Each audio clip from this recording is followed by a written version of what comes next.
Hello everyone, तेज civil के online platform पर आपका स्वागत है। कैसे हैं आप सभी? आई होप आप बहुत अच्छे होंगे, आपकी पढ़ाई भी बहुत अच्छी चल रही होगी। अभी इस वीक हमारा क्यूबिट चैलेंज चल रहा है जिसमें इंडियन और वर्ल्ड ज्योग्राफी है। नेक्स्ट जो क्यूबिट आएगा नेक्स्ट वीक से उसमें राजस्थान ज्योग्राफी रहेगा जो वीर सर लेने वाले हैं। और आज ये इंडियन और वर्ल्ड ज्योग्राफी का क्यूबिट जो है उसका लास्ट डे है, डे 34। तो इसके 35 क्वेश्चन हम एक एक करके देख लेते हैं। पहला क्वेश्चन है, मैच करवाना है इंडियन रेलवे जोन्स दिए हुए हैं, इन जोन्स को इनके हेडक्वार्टर से मैच करवाना है। ठीक है, तो हमें एटलीस्ट 4 या 5 हेडक्वार्टर्स जरूर पता होना चाहिए। कौन कौन से? नॉर्थ रेलवे का पता हो, साउथ रेलवे का, east railway, waste railway, central, और एक हमारे जो जयपुर में है नॉर्थ वेस्टर्न रेलवे। तो कम से कम इन जोन्स के बारे में तो हमें पता होना चाहिए कि इनके हेडक्वार्टर्स कहाँ हैं। तो जो नॉर्थ जोन है उसका हेडक्वार्टर है न्यू दिल्ली, साउथ का है चेन्नई, ईस्ट कोलकाता में है, वेस्ट मुंबई में है और सेंट्रल भी मुंबई में है। नॉर्थ वेस्टर्न है वो राजस्थान के कैपिटल जयपुर में है। ठीक है, अब हम देखते हैं सदर्न, इसको हम मैच करवा देंगे चेन्नई से, यानी कि 1 को मैच करवाना है बी से। तो 1 को बी से मैच करवाएंगे तो सारे ही ऑप्शन क्रॉस हो जाते हैं। ठीक है, दूसरा है सेंट्रल रेलवे का हेडक्वार्टर। सेंट्रल का अभी हमने देखा कहाँ पर है, मुंबई में। नॉर्थ वेस्टर्न का जयपुर में और ईस्टर्न का कोलकाता में। इसमें देखो, अगर आपको बाकी नहीं पता है लेकिन आप राजस्थान में रहते हैं या जयपुर में रहते हैं, आपको इजीली पता होगा कि जो नॉर्थ वेस्टर्न रेलवे है उसका हेडक्वार्टर कहाँ है, जयपुर में। तो ऐसे 3 को डी से हम मैच करवाते हैं तो भी ये तीनों ऑप्शन हमारे क्रॉस हो जाते हैं और ऑप्शन 4 है वो आंसर रह जाता है। अगला क्वेश्चन हम देखते हैं,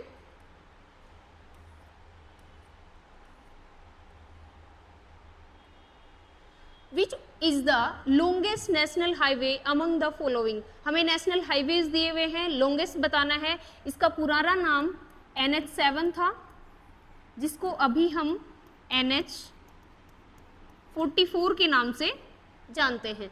कहाँ से कहाँ तक है ये? श्रीनगर से कन्याकुमारी तक, श्रीनगर से कन्याकुमारी। श्रीनगर जम्मू एंड कश्मीर में, कन्याकुमारी तमिलनाडु में है। कई बार हमसे स्टेट भी पूछ लिया जाता है कि किस स्टेट से किस स्टेट तक है। ठीक है, इसकी लंबाई कितनी है? लगभग 4000 किलोमीटर आप याद रख सकते हैं, या 4112 किलोमीटर, ये एग्जैक्ट है। आप लगभग 4000 किलोमीटर याद रखें। हमने ईस्ट वेस्ट कॉरिडोर पहले देखा था जिसकी लंबाई 3300 किलोमीटर है, जो कि पोरबंदर से सिलचर को मिलाता है। पोरबंदर गुजरात में है और सिलचर असम में है। तो इसका आंसर हो जाएगा NH44। अगला क्वेश्चन है, arrange the following cities located on north south corridor in a sequence from north to south. North south corridor हमें पता है कि श्रीनगर से कन्याकुमारी तक है, उसके बीच में जुड़ने वाली जितनी भी सिटीज़ हैं वो हमें देखनी है एक एक करके। अभी यहाँ पर जो ऑप्शन में दी हुई है ये हमें पता है कि ऑलरेडी इसने बोला हुआ है कि जो सिटीज़ हैं इनको अरेंज करना है, इसका मतलब ये इस कॉरिडोर में तो है ही। अब हमें पता होना चाहिए कि कौन सी सिटी कहाँ पर है। जालंधर है पंजाब में, झांसी यूपी में। ये झांसी इसलिए भी इम्पॉर्टेंट है क्योंकि यहाँ पे नॉर्थ साउथ कॉरिडोर और ईस्ट वेस्ट कॉरिडोर का मीटिंग पॉइंट है ये। हैदराबाद तेलंगाना में है, मदुरई तमिलनाडु में है। तो इस अकॉर्डिंग हम इनको अब अरेंज करेंगे। तो पंजाब सबसे नॉर्थ में है इन चारों के कंपैरिजन में, तो ए सबसे पहले आएगा। तो ये 2 ऑप्शन हमारे क्रॉस हो जाते हैं। उसके बाद यूपी आएगा, यानी कि सी ऑप्शन हमारा आना चाहिए। तो तो ये ऑप्शन भी क्रॉस हो जाएगा। तो सेकंड नंबर पे क्या आएगा? सी। फिर उसके बाद हैदराबाद आएगा तो बी आ जाएगा, और मदुरई तमिलनाडु में है, ये इन चारों में सबसे साउथ में है, तो करेक्ट आंसर हो जाएगा 3। अगला क्वेश्चन है, which Indian state shares the largest network of national highways? National highways का लार्जेस्ट नेटवर्क है वो किस स्टेट में है? तो फर्स्ट जो है वो है महाराष्ट्र, दूसरा यूपी है और तीसरा राजस्थान है। तो हमें बताना है लार्जेस्ट, तो लार्जेस्ट में महाराष्ट्र आएगा, ऑप्शन 1। अगला question, under which flagship programme has the Indian government executed road construction project such as economic corridors, development and expressways? तो यहाँ पर पहला ऑप्शन हमें दिया हुआ है सागरमाला। हमें पता है कि ये पोर्ट से रिलेटेड है। किससे रिलेटेड है ये? पोर्ट से। जो बंदरगाहें होती हैं, बंदरगाह या इनको पतन भी बोलते हैं, इनके डेवलपमेंट के लिए है। तो ये आंसर नहीं होगा। भारतमाला परियोजना, this is the correct answer, क्योंकि भारतमाला परियोजना के अंतर्गत क्या करा जा रहा है कि जितने भी फ्रेट कॉरिडोर्स हैं, डेडिकेटेड फ्रेट कॉरिडोर्स हैं, ये ट्रांसपोर्टेशन कॉरिडोर्स हैं, इनको इम्प्रूव किया जा रहा है। प्रधानमंत्री ग्राम सड़क योजना, ये नाम से ही पता चलता है कि ग्रामीण क्षेत्रों को जोड़ने के लिए योजना है। गोल्डन क्वाड्रिलेटरल जो है, इसमें 4 मेजर सिटीज को जोड़ा गया है, न्यू दिल्ली, कोलकाता, मुंबई और चेन्नई। ठीक है, तो इनको जो जोड़ने वाला है वो गोल्डन क्वाड्रिलेटरल है। तो यहां पर हमारा आंसर क्या हो जाएगा? भारतमाला परियोजना।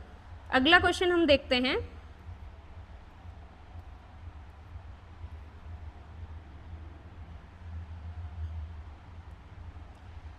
What percentage of total budget, जो अभी 2024 का हमारा बजट है, उसमें the development of national highways in the north eastern region, north eastern region में जो हाईवेज का डेवलपमेंट है उसके लिए जो भी बजट अलोकेट हुआ है, उस बजट में कितना परसेंट है वो नॉर्थ ईस्टर्न रीजन के लिए दिया गया है? तो ये फैक्चुअल इंफॉर्मेशन है, 10% आएगा। याद रखना है, आपको पूछा जा सकता है। 7th क्वेश्चन है, What is the total road length sanctioned under the प्रधानमंत्री ग्राम सड़क योजना? इसमें जो रोड की लंबाई है टोटल, वो कितनी सैंक्शन की हुई है? तो ये है 8,10,250 किलोमीटर है। ये जो पहला ऑप्शन है इससे मिलता जुलता है, 7,63,000 जो है, इसके लगभग जो रोड कंस्ट्रक्शन का काम है इस परियोजना के अंतर्गत वो कंप्लीट हो चुका है। तो बी हमारा करेक्ट आंसर हो जाएगा। अगला question, consider the following statement about the Indian bridge management system, IBMS। ये क्या है कि जो भी हमारे हाईवेज हैं वहां पर जो ब्रिजेस बनते हैं, पुलिया जिसको हम बोलते हैं, उनके मेंटेनेंस, यानी उनको मेंटेन करना, उनका इंस्पेक्शन करना। ठीक है, इंस्पेक्शन भी कैसे? विजुअल भी करना है, प्लस इंस्ट्रूमेंट बेस्ड जो इंस्पेक्शन होता है कि वहाँ जाके मेजरमेंट करना, चीज़ों को चेक करना, वो भी इसमें इंक्लूड है। तो अब हम देखते हैं क्या ऑप्शन दिए हैं। IBMS has been sanctioned to monitor and maintain bridges across the India's entire national highway network. ये सही दिया हुआ है। दूसरा है the IBMS system involves the only visual inspection and does not include real time structural health monitoring. देखो, जब कभी भी हमें एक्सट्रीम स्टेटमेंट दी हुई होती है ना, तो अगर हमें क्वेश्चन नहीं भी आता तो भी उसके ऊपर फोकस करना है कि वो मोस्टली ओनली वर्ड यूज करने से मोस्टली स्टेटमेंट्स हैं वो रॉन्ग हो जाती हैं। तो यहाँ पे दिया हुआ है कि ओनली विजुअल इंस्पेक्शन करेंगे, हम रियल टाइम जो इंस्पेक्शन है वो नहीं करते हैं इसके अंतर्गत, तो ये वाली स्टेटमेंट रॉन्ग है। आपका सही आंसर हो जाएगा ओनली 1।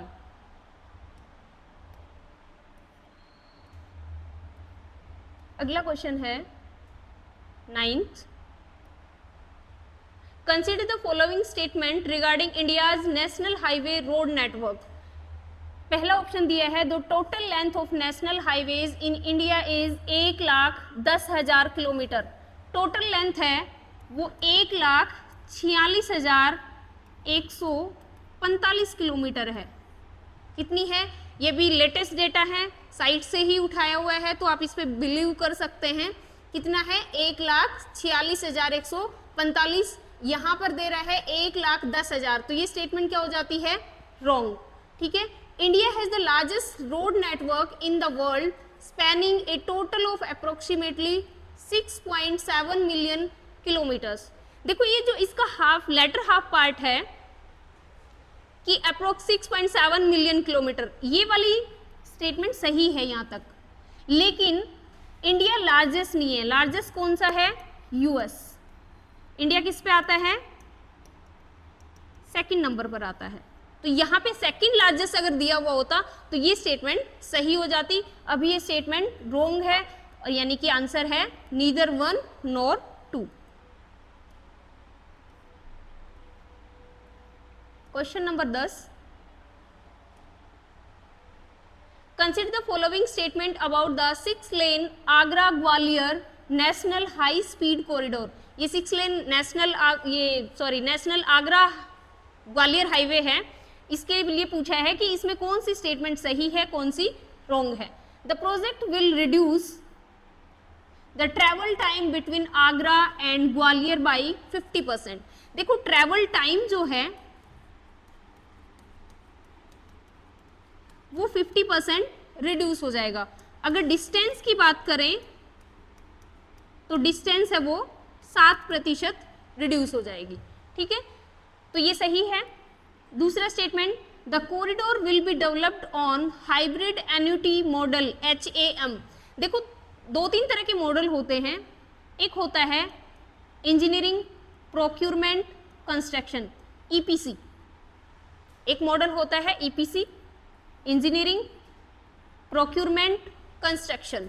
ठीक है, इसमें क्या होता है कि सिर्फ इंजीनियरिंग जो फैसिलिटीज़ हैं, यानी कि जैसे डिज़ाइन करना हो गया, ये सब फैसिलिटीज़ प्राइवेट सेक्टर से ली जाती हैं, बाकी जो खर्चा होता है पूरा गवर्नमेंट का होता है। ठीक है, इसलिए हम इसको गवर्नमेंट ओन बोल सकते हैं। दूसरा एक होता है, दूसरा मॉडल है BOT build operate and transfer. इस मॉडल में क्या होता है कि जो प्राइवेट सेक्टर है, कंप्लीटली प्राइवेट सेक्टर, पहले इस प्रोजेक्ट को बनाएंगे, बनाने के बाद ऑपरेट करेंगे। यानी कि जैसे हम देखते हैं कि नेशनल हाईवे जब बनते हैं वहाँ पर टोल टैक्स हम भरते हैं, एक्चुअली वो एक फीस होती है, टैक्स नहीं होता। तो वो जो हम टोल देते हैं, ये टोल कहाँ किसको देते हैं हम? प्राइवेट सेक्टर को। अगर ये BOT के अंडर बना है, यानी कि इसमें पहले प्राइवेट सेक्टर इसको बनाएगा, प्रोजेक्ट को पूरा करेगा, पूरा करने के बाद उसकी मेंटेनेंस भी कौन करेगा? प्राइवेट सेक्टर करेगा। इसके साथ ही इससे जो कुछ फिक्स पीरियड के लिए एक फीस भी कलेक्ट कर सकेगा। ठीक है, ये हम बोल सकते हैं कि टोटली गवर्नमेंट ओन था। इसी तरह ये टोटली प्राइवेट ओन है कुछ टाइम के लिए, एक फिक्स टाइम होता है 10 साल 20 साल, ये प्री डिसाइडेड रहता है। तो ये जो दोनों प्रोजेक्ट थे, मॉडल्स हैं, इन मॉडल्स को मिक्स करके एक बीच का मॉडल लाया गया है जिसको HAM बोलते हैं, हाइब्रिड एन्युटी मॉडल। इसमें क्या होता है, प्राइवेट सेक्टर भी रहता है प्लस गवर्नमेंट का भी रोल रहता है। नॉर्मली हम जो सेंट्रल स्पॉन्सर्ड स्कीम्स होती हैं उसमें देखते हैं 60-40 का रेशियो होता है, 60 सेंटर और 40 स्टेट। लेकिन यहाँ पर उल्टा है, यहाँ पे गवर्नमेंट का जो पार्टिसिपेशन है यानी जो इस पर एक्सपेंडिचर होगा उसका 40% गवर्नमेंट देती है और 60% जो भी निजी संस्थाएं हैं उनको खुद से जुटाना पड़ता है। इसमें ऑपरेट करने का काम प्राइवेट सेक्टर का नहीं रहता है, केवल इसको कंस्ट्रक्ट करने का रहता है, फिर गवर्नमेंट इसको ऑपरेट करती है। तो यहाँ पर ये पूछ रहा है कि ये जो कॉरिडोर है ये HAM के अंडर बनाया गया है, नहीं, ये स्टेटमेंट रॉन्ग है, ये BOT के अंडर है। ठीक है, मैंने आपको डिफरेंस भी बता दिया है कि तीनों में क्या डिफरेंस होता है। अगला क्वेश्चन हम देखते हैं, question number 11, world second highest motorable highway. ये फैक्चुअल क्वेश्चन है, लेह मनाली, आप करंट में भी इसको पढ़ा होगा। अगला question, the meeting town of north south and east west corridor. ये क्यूबिट के फर्स्ट डे में भी हमने ये क्वेश्चन किया था, अभी थोड़ी देर पहले भी किया था कि जो नॉर्थ और साउथ कॉरिडोर हैं वो कहाँ पर मिलते हैं, झांसी में। झांसी कहाँ पर है, यूपी। नॉर्थ कॉरिडोर कहाँ से स्टार्ट होता है, श्रीनगर, JNK से। कहाँ तक है, कन्याकुमारी तक। कन्याकुमारी कहाँ है, तमिलनाडु में। सेम ऐसे ही अगर हम बात करें ईस्ट वेस्ट की, तो ये कहाँ से शुरू होता है, पोरबंदर,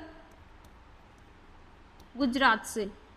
कहाँ तक है, सिलचर, असम।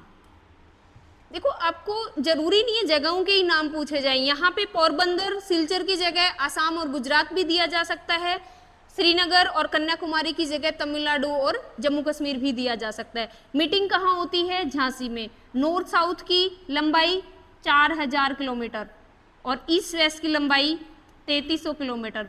एटलीस्ट इतनी इन्फॉर्मेशन हम सभी को पता होनी चाहिए। अगर आपको नहीं पता है, याद नहीं है, तो याद कर लेना है।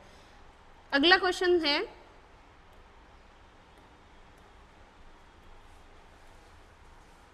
Which of the following is not located in the north south corridor। North south corridor है वो कहाँ से शुरू होता है, जम्मू एंड कश्मीर से। Jammu and Kashmir, Himachal, Punjab, Haryana, UP, Delhi, MP, फिर उसके बाद तेलंगाना, आंध्र प्रदेश, केरला, कर्नाटका और तमिलनाडु।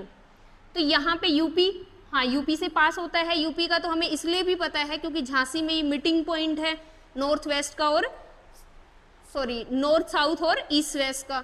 दूसरा है गुजरात, गुजरात हमने देखा ही नहीं, गुजरात में नहीं है। तेलंगाना, कर्नाटका, ये मैंने जो अभी सीक्वेंस लिखा है इस सीक्वेंस में ये है गुजरात, इसका सही आंसर आ जाएगा कि गुजरात है वो नॉर्थ साउथ कॉरिडोर में शामिल नहीं है। अगला क्वेश्चन है, which of the following is not located in Delhi Mumbai industrial corridor.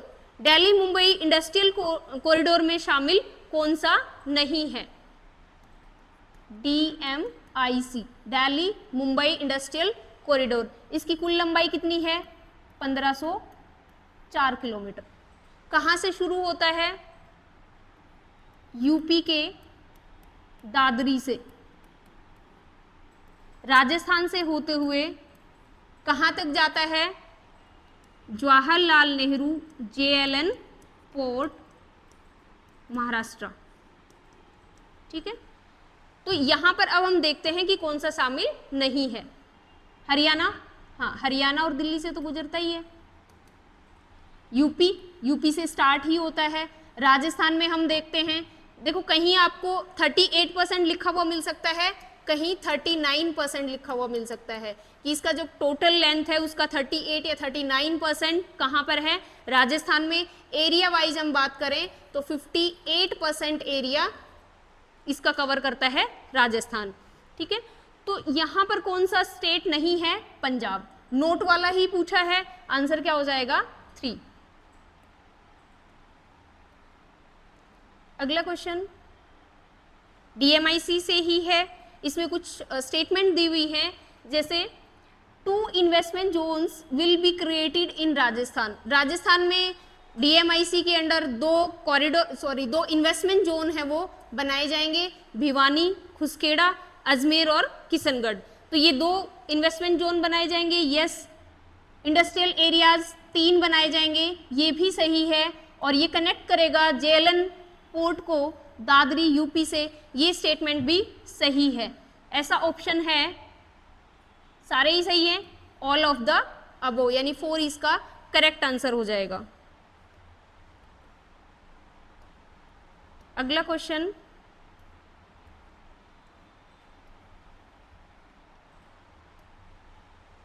Consider the following statement regarding road safety initiative by the ministry of road transport and highways. अभी एक रोड सेफ्टी का initiative लिया गया है, उसमें कुछ टारगेट सेट किए हैं, तो उन टारगेट से रिलेटेड कौन से स्टेटमेंट हमारे सही हैं वो हमें बताना है। The goal to reduce road fatalities and injuries, जो भी मौतें होती हैं दुर्घटनाओं में या जो भी इंजरीज आती हैं, चोटें आती हैं, उनको कम करना है। Alignment with the Stockholm declaration, ये जो स्टॉकहोम डिक्लेरेशन हुई है इसकी इसी सहभागिता में हमें ये कितना रिड्यूस करना है? 50% रिड्यूस करेंगे। कब तक करेंगे? 2030 तक। तो ये स्टेटमेंट हमारा सही दिया हुआ है। दूसरा है road safety audits conducted by internal ministry experts are mandatory to all stages of highway projects. देखो यहाँ पे छोटा सा चेंज किया हुआ है, ये जो इंटरनल मिनिस्ट्री एक्सपर्ट दिया हुआ है यहाँ पे क्या आएगा? थर्ड पार्टी, क्योंकि उनसे खुद से ही अगर ऑडिटिंग करवा लेंगे तो ऑफ कोर्स वहाँ पे ट्रांसपेरेंसी जो है वो बनी नहीं रहेगी, करप्शन के चांसेस ज़्यादा हो जाते हैं, इसलिए इसको ऑडिट कौन करेगा? कोई थर्ड पार्टी ऑडिट करेगी, इसलिए ये वाला स्टेटमेंट क्या है? रॉन्ग है। तो सही आंसर हो जाएगा ओनली 1। अगला question, how much capital subsidy has been allocated to oil companies. जो ऑयल कंपनीज हैं उनको इलेक्ट्रॉनिक व्हीकल चार्जिंग स्टेशंस लगाने के लिए जो सब्सिडी है वो कितनी दी जाएगी? 800 करोड़ की सब्सिडी दी जाएगी। अगला question,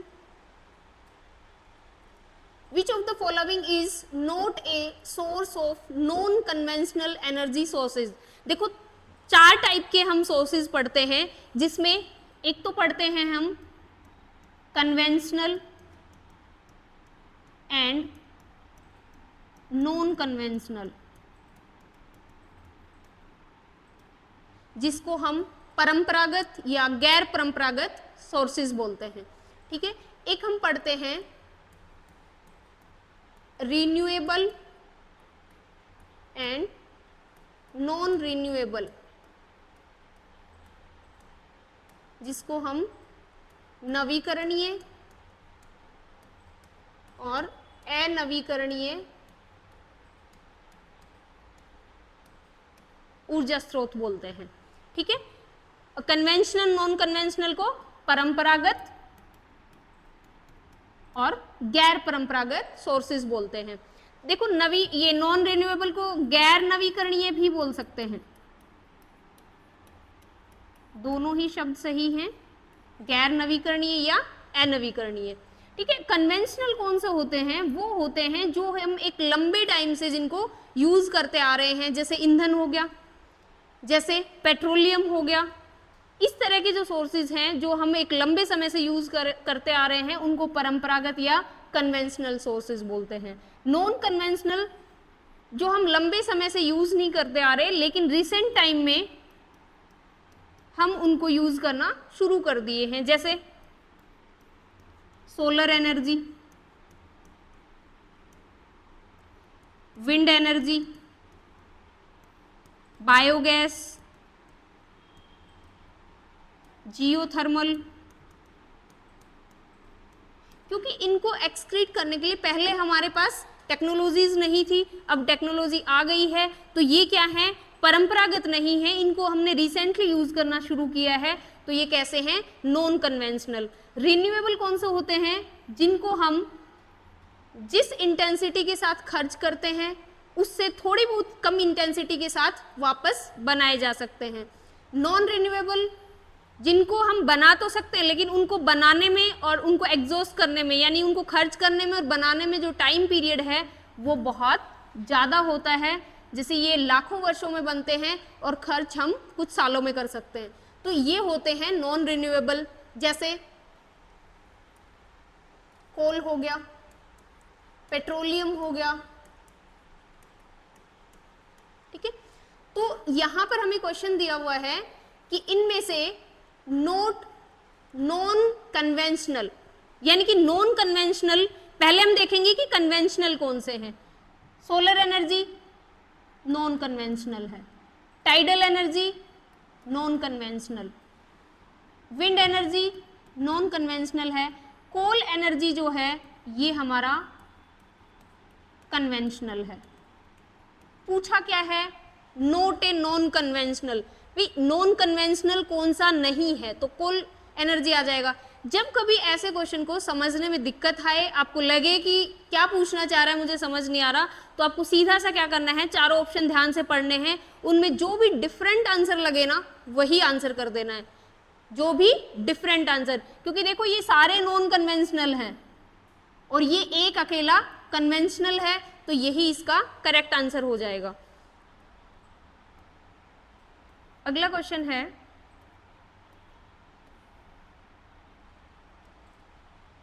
which of the following are examples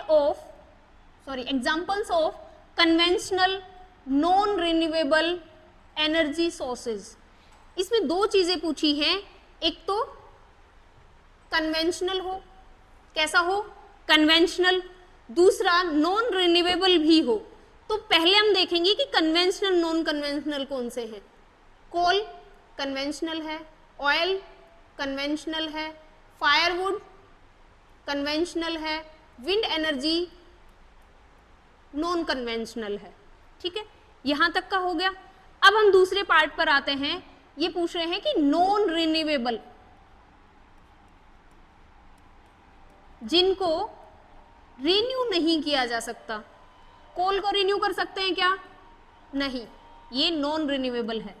दूसरा ऑयल नॉन रिन्यूएबल है, फायरवुड कन्वेंशनल तो है लेकिन ये रिन्यूएबल है, विंड ये नॉन कन्वेंशनल है, ये तो वैसे ही आंसर नहीं हो सकता क्योंकि इसमें कन्वेंशनल पूछा हुआ है, तो इसको भी हम हटा देंगे। आंसर क्या हो जाएगा, 1 and 2 ओनली, यानी कि फर्स्ट ऑप्शन इसका सही आंसर हो जाएगा। अगला क्वेश्चन,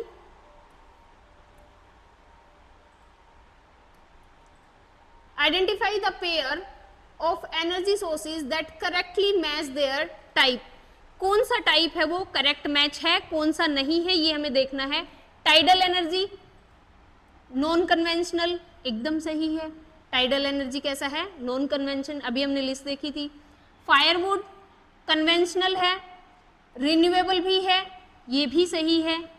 ऑयल है नॉन कन्वेंशनल, यहाँ पर ये गलत हो गया, ऑयल कैसा है, कन्वेंशनल सोर्स है, तो ये गलत स्टेटमेंट है। Hydrogen energy conventional non renewable, देखो हाइड्रोजन एनर्जी जो है वो नॉन कन्वेंशनल है, कैसी है, नॉन कन्वेंशनल, तो ये स्टेटमेंट भी रोंग है। सही आंसर क्या हो जाएगा, 1 and 2। अगला क्वेश्चन देखते हैं,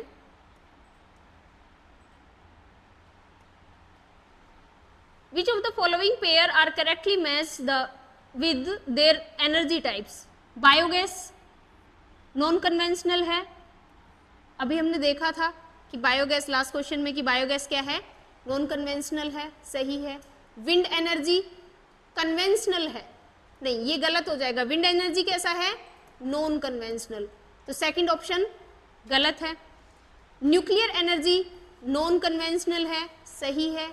फायरवुड कन्वेंशनल है और रिन्यूएबल भी है, ये भी सही है। यानी कि हमारा आंसर क्या होना चाहिए, 1, 3 एंड 4। ऐसा ऑप्शन कौन सा है, ये वाला सेकंड, 1, 3 एंड 4। ठीक है, इसमें आप सेकंड से हटा भी सकते थे। अगर आपको विंड एनर्जी पता है कि ये गलत दिया हुआ है तो यहाँ पे 2 को क्रॉस करने से ये ऑप्शन चला जाता, ये ऑप्शन चला जाता, तो भी आपका क्वेश्चन सही होने के चांसेस 50% थे।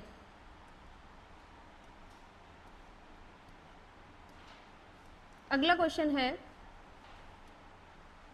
विच of the following statement are correct about peat. Peat क्या है, कोल का एक टाइप है। क्या है, कोल का टाइप है, सबसे लो क्वालिटी का कोल होता है ये। ठीक है, peat is the first stage of the coal formation, ये एकदम सही है। Peat has carbon content between 40 to 60%, ये स्टेटमेंट रोंग है, इसमें 40% से भी कम कार्बन कंटेंट पाया जाता है, तो ये स्टेटमेंट रोंग है, ओनली 1 इज करेक्ट।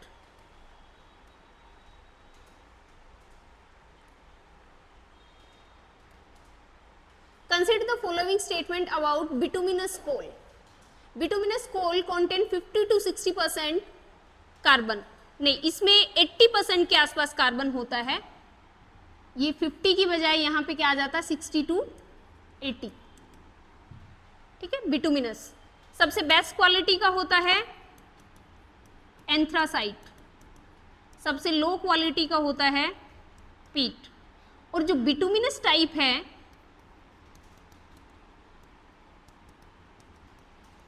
ये ही कोल सबसे ज्यादा पाया जाता है ओवरऑल द वर्ल्ड। ठीक है, एंथ्रासाइट है बहुत कम अमाउंट में पाया जाता है। दूसरा है bituminous coal is softer and has more moisture than lignite, नहीं ये लिग्नाइट से हार्ड होता है।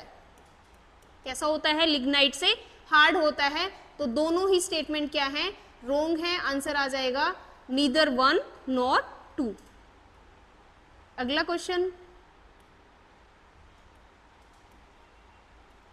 which of the following statement are true regarding industrial use of coal? Coke derived from the bituminous coal is primarily used in iron and steel industry, ये एकदम सही है। कोल जो कोक जो है वो किससे डराइव किया जाता है, बिटुमिनस से। किस में यूज होता है, आयरन एंड स्टील इंडस्ट्रीज में। ठीक है, तो ये स्टेटमेंट सही है। Peat is primarily used as an industrial fuel in India due to its high heating capacity, नहीं ये गलत है, इसकी हाई हीटिंग कैपेसिटी नहीं होती है। पीट की जो कैपेसिटी होती है वो कैसी होती है, लो होती है। हीटिंग कैपेसिटी कैसी होती है, लो, तो ये स्टेटमेंट क्या है, रोंग है, आंसर आ जाएगा ओनली 1। अगला question,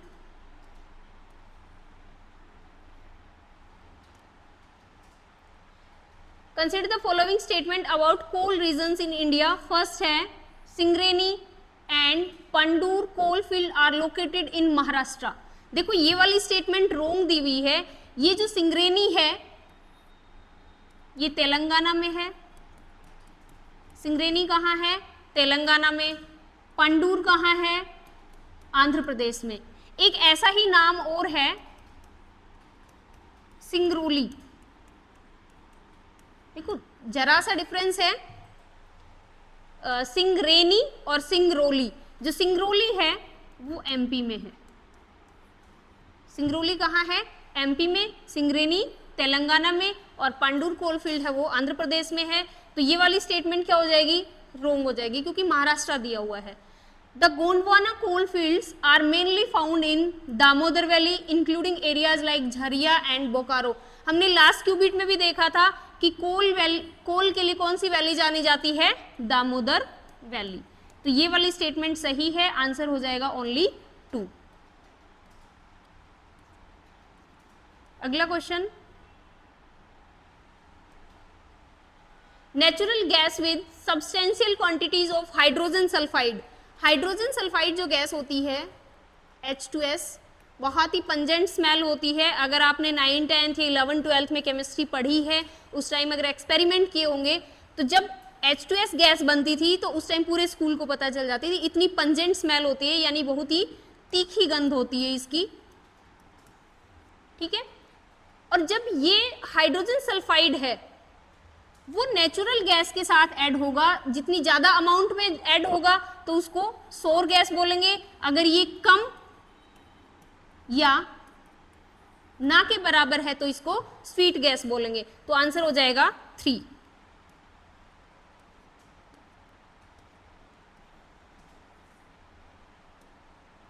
consider the following statement about national waterways. National waterway 1 दिया हुआ है, इससे रिलेटेड हमें कुछ स्टेटमेंट दी हुई हैं। इससे पहले हम देख लेते हैं कि नेशनल वाटरवे 1 है कहाँ। नेशनल वाटरवे 1 जो है वो गंगा रिवर पर है। ये प्रयागराज से प्रयागराज से शुरू होकर हल्दिया तक है।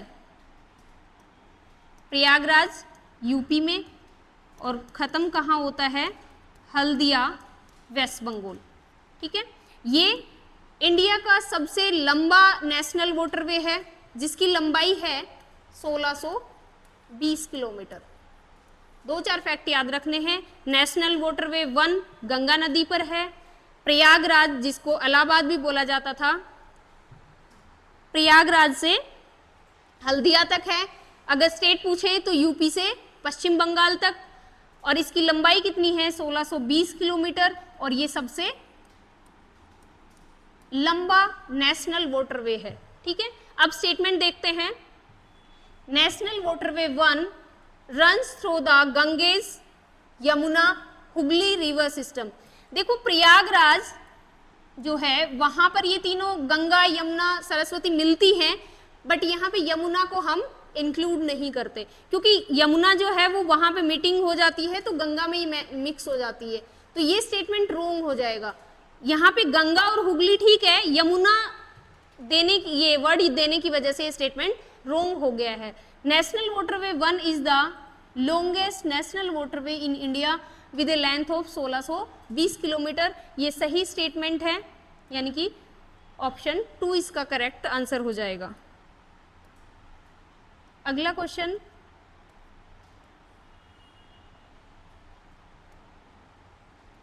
Regarding national waterway 3। National waterway 3, देखो नेशनल वाटरवे जो 3 है इसमें हमें 3 चीजें याद रखनी है। के 3 बार के हमें याद रखना है। के एंड के। एक के से बनेगा केरला, दूसरा के है कोल्लम, और तीसरा के है कोटापुरम। जब भी नेशनल वाटरवे 3 आए 3 टाइम्स के याद आना चाहिए, केरल, कोल्लम, कोटापुरम। यानी कि नेशनल वाटरवे 3 है कहाँ, केरल में। अगर स्टेट पूछा जाए तो केरल। किस किस को जोड़ता है, कोल्लम को कोटापुरम से। अब यहाँ पर रिवर का नाम नहीं मिलेगा आपको, किसका नाम मिलेगा, कैनाल, यानी कि एक नहर है यहाँ पर 2, उन नहरों से होता हुआ ये वाटरवे गुजरता है, ठीक है। अभी हम स्टेटमेंट देख लेते हैं। National waterway 3 located in Kerala is India's first waterway with all time navigation.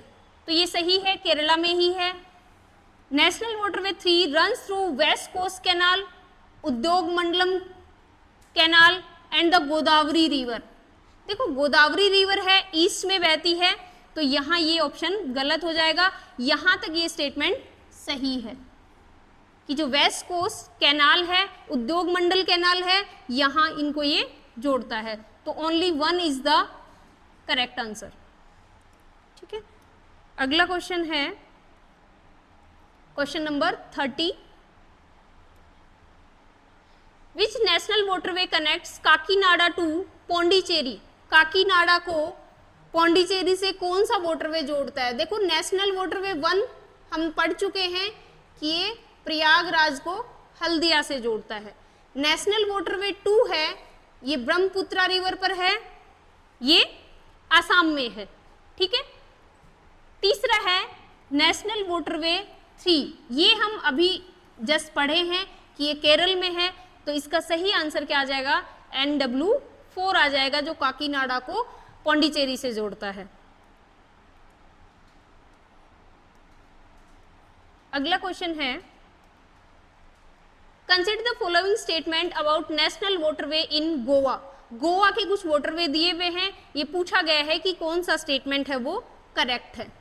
पहला दिया है, national waterway 68 is located on Mandovi river from Usgaon bridge to Arabian sea. ये एकदम करेक्ट स्टेटमेंट है, नेशनल वाटरवे 68 है, ये कहाँ पर है, गोवा में है, मंडोवी नदी पर है, तो ये करेक्ट हो जाएगी। नेशनल वाटरवे 111 ये भी सही है, ये भी गोवा में है और जुआरी नदी पर है। कहाँ पर है ये, जुआरी नदी पर है, तो ये स्टेटमेंट करेक्ट हो जाएगा। आंसर होगा बोथ ए एंड बी। अगला question, which of the following statement about waterways in Maharashtra. यानी कि यहाँ पर महाराष्ट्र के कुछ हमें वाटरवेज दिए हुए हैं, उनके बारे में स्टेटमेंट है, वो हमें बतानी है। NW national waterway 83 runs through the Rajpuri creek. कहाँ से गुजरता है, राजपुरी क्रिक, ये सही स्टेटमेंट है। NW 91 is located along the Mandovi river. हम ऑलरेडी पढ़ चुके हैं कि मंडोवी रिवर पर कौन सा नेशनल वाटरवे है, नेशनल वाटरवे 68। ठीक है, तो ये स्टेटमेंट क्या है, रोंग है, तो आंसर क्या हो जाएगा, ओनली 1। अगला क्वेश्चन,